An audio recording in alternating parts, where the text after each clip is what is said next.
Sequence SN दे रखी है real number की और उसकी जो अपकमिंग टर्म्स हैं वो इस तरह से इस फॉर्मूले से आ सकते हैं। तो हमें अपर बाउंड चाहिए इस सीक्वेंस का। तो सबसे पहले हम यहाँ पर क्योंकि साइन एन पाई अपॉन 2 का यूज किया गया है तो इसको जनरलाइज कर लेते हैं। तो ये है साइन फंक्शन का ग्राफ, इस तरह से जाता है, आप सभी जानते हैं। यहाँ पर ये पाई बाई 2, फिर ये हो जाएगा 2 पाई बाई 2, 2 पाई बाई 2, फिर ये 3 पाई बाई 2, 4 पाई बाई 2, फिर ये 5, फिर 6, फिर 7 पाई बाई 2।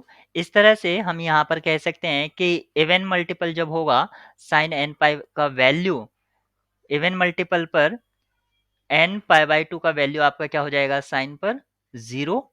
तो इस तरह से क्योंकि इवन की बात करी गई तो सेकेंड टर्म इसकी 0 होगी हमारी सीक्वेंस की, फिर थर्ड टर्म हम फाइंड आउट करेंगे, फोर्थ टर्म 0 होगी, फिफ्थ टर्म हम फाइंड आउट करेंगे, सिक्स्थ टर्म 0 होगी, इस तरह से।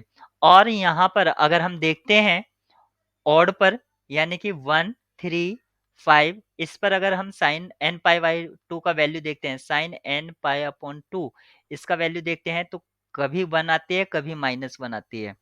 तो यहाँ पर जैसे हम फर्स्ट टर्म निकालेंगे तो फर्स्ट टर्म में पॉजिटिव आएगा, फिर नेगेटिव आएगा थर्ड टर्म में, तो मैंने यहाँ पर नेगेटिव यूज किया, फिफ्थ में पॉजिटिव और सेवेंथ में आपका नेगेटिव, इस तरह से हमारा चलेगा। तो फर्स्ट टर्म हमारी जो होगी वो क्या होगी, 2 इनवर्स 1 माइनस 1 अपॉन 1 और पॉजिटिव 1 रहेगा यहाँ से। फिर हमारी सेकेंड टर्म 0, थर्ड टर्म हमारी क्या रहेगी 2 इनवर्स 1 माइनस 1 अपॉन 3 और इसका नेगेटिव ले लेंगे। फिर फोर्थ टर्म 0, फिफ्थ टर्म आपकी क्या होगी 2 इनवर्स 1 माइनस 1 अपॉन 5 और ये टर्म हमारी पॉजिटिव। फिर नेक्स्ट टर्म आपकी 0, फिर अगली जो टर्म आएगी वो क्या आएगी 2 इनवर्स और उसका नेगेटिव लेंगे 1 माइनस 1 अपॉन 7। इस तरह से आप यहाँ पर देख रहे हैं कि जो टर्म्स हैं वो आफ्टर एन की काफी बड़ी वैल्यू के बाद ये सारी जो टर्म्स हैं वो इस तरह से चली जाएंगी। ये सारी 2 इनवर्स का मतलब हुआ 1 अपॉन 2, 1 माइनस 1 अपॉन एन, इस तरह से होगी, एक 0 होगी और एक होगी -1 अपॉन 2, 1 माइनस 1 अपॉन एन, इस तरह से। अगर हम n को काफी लार्ज कर देते हैं तो यहाँ से हमें जो वैल्यू मिलेगी वो हाफ मिलेगा, जीरो टर्म्स हैं ही और एक मिलेगा आपको -हाफ।